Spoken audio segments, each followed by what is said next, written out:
Hello, John Grass here, and this is part 5 of the hollow wooden surfboard build, installing the top deck.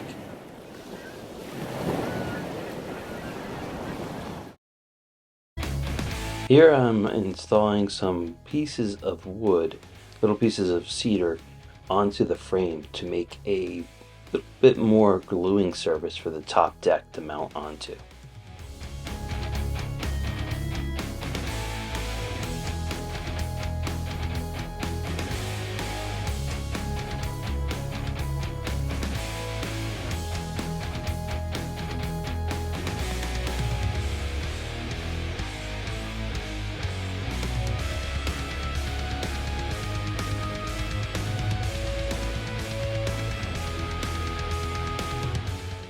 As you can see, this takes a lot of spring clamps to accomplish this task.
So after taking all the clamps off, I am just making sure the pieces I glued are smooth to the frame, and also any excess glue is taken off here. Here I'm just laying the board onto the top deck and tracing it so I get a pattern to cut. Here I'm just doing a final cleanup of the edges and the landings for the board.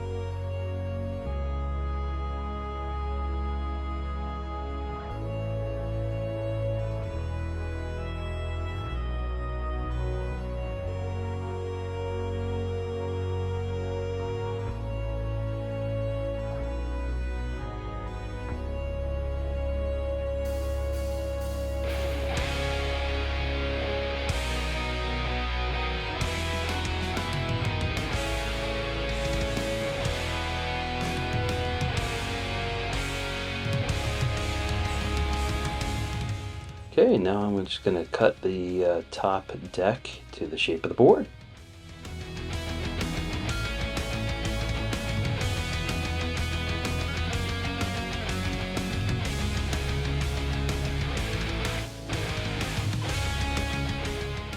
Here I'm just doing some final sanding and some final prep work to the top deck, setting up the nose blocking on the rocker table for a gluing clamping area, and just checking the landings to make sure they all land correctly to the board. Here I'm just taking notes of where all the blocking is in the tail of the board, so later on I could install the leash plug and route out the fin box on the bottom of the board. Final step is you want to get some helpers here. This is Rob helping me out. He's vacuuming up all the nooks and crannies in the board. Make sure nothing rattles around when it's done. This is the last time it'll see light. Here I'm steaming the top deck to make the red wood a little bit more pliable. It tends to be it doesn't flex as much as the white Atlantic cedar. So I need to add steam, make it flexible so it doesn't crack when I put it onto the top of the board. This is where Rob comes in really handy here, is he's putting the glue on the landings and I'm putting the glue on the framework. There's two types of glue here. That's a waterproof wood glue that Rob is using, and I'm using a marine adhesive that goes on the top deck. And you want to get every member of the frame for that to make sure you get a good seal on that top deck.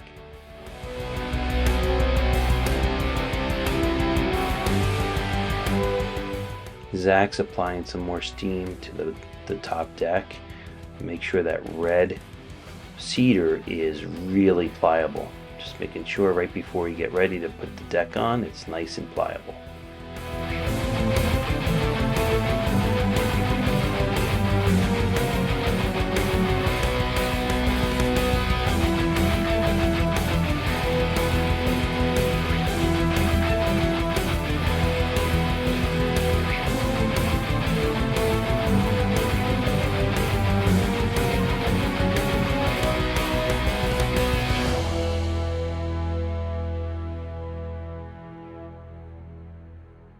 And here comes the top deck. Make sure it's lined up and put clamps on the front and the tail just to make sure it doesn't shift when you put the strong backs on. Here we're putting each strong back on. It's good to have one person on one side, one person on the other, so you can get them nice and tight, and they flex with the shape of the board, as you can see in this first one here.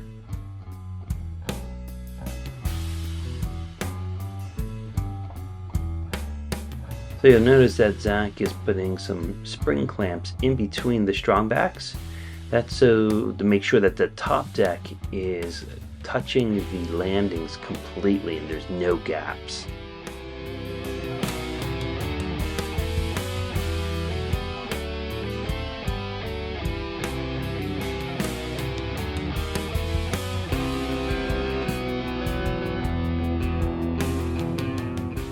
Here we're putting in all the clamps, the spring clamps, and making sure, just double checking, because this is the final time you can check it. Once it's dry, you can't take the deck off.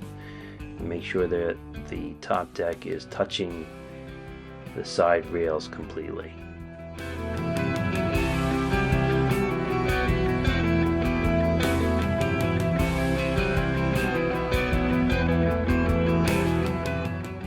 Top deck is complete onto the top of the surfboard now, and now we just have to wait till it dries, and I let it dry at least 24 hours before taking the clamps off and the strong backs.